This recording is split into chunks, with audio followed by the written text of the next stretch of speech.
स्वयंपाक पाण्याला झोपल्या होत्या माझ्या सुना लेकी सगळ्या. तर आमचा वाद चालू आहे की आम्हाला जी सरकारने जमीन दिली आमच्या लेकराबाळासाठी, त्या जमिनीला त्यांनी ही वर्ग एकची केली, त्यांनी विकून टाकली. त्यांच्या पोळीवर त्यांनी तूप ओढून घेतलं. कारण की ते जमीन आमच्या लेकराबाळासाठी दिलेली 13 जणांचे नाव येतं त्याच्यात. मग ते 13 जणांनी ते वाटून घ्यायची का त्यांनी एकट्याने खायची म्हणून याच्यावरून वाद चालू आहे. आणि ते तिकडून धावत पळत आले त्यांच्या घरीहून. आम्ही काही त्यांच्या घरी गेलो नाही, आमच्या वस्तीवर आले. ते आमच्या राहत्या वस्तीवर नाव विचारता ही जमीन विकलेली आहे. पण ते 7-8 लोक किंवा 10-15 लोक जमून ते लहान मोठे सगळे आले. सरकारी गायरान जमीन वर्ग एकची करून विकून टाकलेली आहे असं सांगा त्यांना. जमिनी मग ते आता त्यांच्या त्या वादीवरून वाद, तू कशाला आली इथं, तू कशाला राहते इथं, कोण कशाला राहतं. त्यांनी हाणामारी सुरू केल्या. माझ्या पायावर काठी मारली ज्ञानेश्वरनी.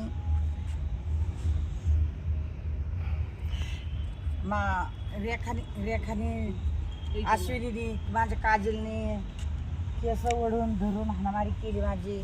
मला खाली पाडलं, मिरची टाकल्या माझ्या डोळ्यात. इथं वढाताणी झाली, मारलं. तर मग मला हे सांगायचं सर, आता एवढे लोक येऊन जमून मारतात. त्यांचे कोणचे लोकांना जमीन दिलेली त्या लोकांची बार आम्हाला धमकी देतात आमच्या लेकरा बाळांना सगळ्यांना संपून टाकायला. आता आमची एवढीच हात जोडून विनंती आहे सरकारला की आम्ही तुमच्यापर्यंत येऊ राहिलो. आमची काही न्याय होऊ नाही राहिली आमच्या लेकरा बाळाची.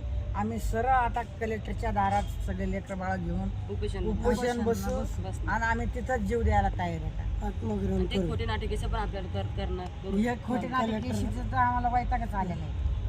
या गोष्टीसाठी आम्हाला न्याय मिळावा कलेक्टर ऑफिसला ही आम्ही नम्र विनंती करतो. जो गरीब माणूस आहे, जो लई असं खायला माजूत आहे, भीक मागून खातो, घरादाराची भाकर मागून खातो, त्या माणसांकडं पिस्तुले असतात का? जो श्रीमंत आहे त्याच्याकडे नाही आणि आमच्यासारख्या गोरगरिबाकडे आहे का? यो असा अन्याय आमच्यावर का चालला एवढीच आम्हाला सरकारला नम्र विनंती आहे. मी भाग्यश्री नितीन चव्हाण. काल 7 वाजता आम्ही सगळ्या बाया घरी असताना काल 2 गाड्या मोठ्या आल्या होत्या आमच्या वस्तीवर. राम आरिंग चव्हाण त्यांच्या घरी, ते राहते आमची वस्ती तिथं. ते आले होते आणि त्यांच्या मागं गाड्या पण होत्या, टू व्हीलर मोठ्या, म्हणजे त्याचे आले होते 2 गाड्या मोठ्या आणि 4-5 टू व्हीलर आल्या. त्याच्यावरून माणसं पण उतरले, बाया पण उतरल्या, आमच्यावर धावत आल्या. तर आम्ही स्वयंपाकाला झोपलो होतो 7 वाजता. तर ते म्हणले निघ बाहेर निघ असं म्हणून आम्हाला खेचतानी वडातानी केली. आम्हाला खूप मारलं, केस ओढून मारलं, आम्हाला खाली पाडलं. माझ्या सासूला पण मारलं, माझ्या सासूला मानेवर लागलं. तर माझी सासू पडली खाली. तर आम्ही 112वर फोन लावला. तर ते आले, त्याला यायला टाईम झाला. तर आम्हाला भरपूर मारलं लाथेबुक्कीनं मारलं. आम्हाला मिरच्या पण टाकून मारलं. तिथं मारलं. तर मग ते पोलीस आल्यावर ते पळून गेले. पोलिसांनी सुद्धा त्यांची रेकॉर्डिंग केलेली आहे पळताना. ते पोलिसाला पण दिसले, ते पळताना दिसलेले. आम्हाला या पोलीस स्टेशनमध्ये आम्ही हे मला नाही माहिती MIDC पोलीस स्टेशनमध्ये फोन लावला होता. ते आले आम्हाला. तर ते आल्यावर आम्हाला पळून गेले. कोण होतं? त्या माझा भाऊ होता, चुलत भाऊ. करण नंतर काळे, अमोल नंतर काळे, बाळू नंतर काळे, ज्ञानेश्वर अरुण काळे, चव्हाण, अक्षय अरुण चव्हाण, रेखा ज्ञानेश्वर चव्हाण, कुणाल मारुती काळे. एवढे अजून बाकी लोक होते पण ते आंध्रामध्ये दिसले नाही. आम्हाला आंध्रामध्ये मारत होते. मला एवढं सांगायचं का आमच्या वादवादमध्ये त्यांनी आमची जमीन पण विकून खाल्ली आणि आम्हाला तिथं राहून देईना. आणि ते कांडेकर आहे ते माणूस, आणि त्याच्यावर ते भरपूर आम्हाला धमकी देऊ राहिलेत.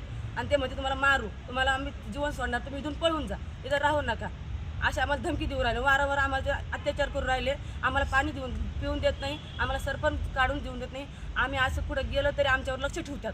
आमच्या जीवाला धोका आहे. कलेक्टर ऑफिसला जाऊ आम्ही हे सगळं तक्रार घेऊन. कलेक्टर ऑफिसला जाऊ हे तक्रार घेऊन. कारण की आम्हाला हे धोके पहिले पण झालेलेच आहे. कारण की आमच्या मागं पिस्तुली असे काही काही पण बरेच आरोप बरेच लावतात. वस्तू लावून राहिलेत आमच्या मागं. आणि ह्या गोष्टीसाठी आम्हाला आमच्यावर लई बेकार बेकार गुन्हे पण केलेले आहेत, आमच्यावर दाखल केलेले आहेत, अत्याचार केलेले आहे आमच्यावर. म्हणून आम्ही हे सगळं काही आम्ही इथून आमची तर तक्रार इथे नाही घेतली. आम्हाला तर न्याय इथं नाही मिळाला तर आम्ही कलेक्टर ऑफिसला जाऊन बसू, तिथं उपोषण काढू. आमच्या मागं गोरगरिबाच्या आमच्या मागं असा अन्याय नाही लावा म्हणून आम्ही एवढी मागणी मागतो की आम्हाला न्याय भेटावा.